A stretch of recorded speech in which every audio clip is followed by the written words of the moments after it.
प्रणाम। कवितार शीर्षक मलय। कवि श्रीजुक्त मार्कंडेश्वर महापात्र। अध्यक्ष देवीकंदला नित्यानंद महाविद्यालय। कंठ अलिभा राउत।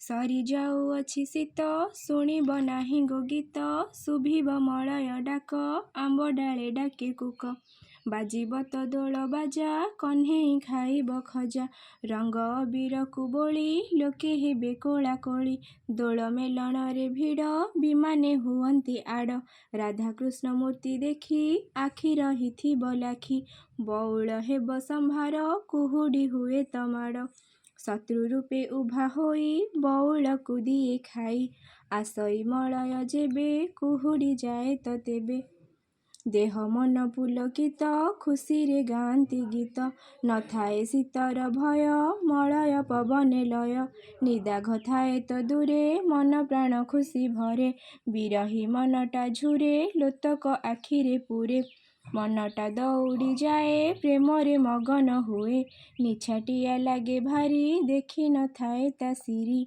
भेटी थाए जेबे ताकू मलय आसे ता काबू दुनिया दिसे सुंदर सते कि सरगपुर 2 मास गले पुरी बसंत जाए तो सरी दारुण निदाघ आसे काहाकु सिए तो बासे एत प्रकृति नियम नथाए सेठी लगाम जीवन रे भल मंद आसीब निश्चित बाद आगकु जीव तो चली किए से देखिछि काली कर्म सीना एका साहा मलय बोहिब बाहा।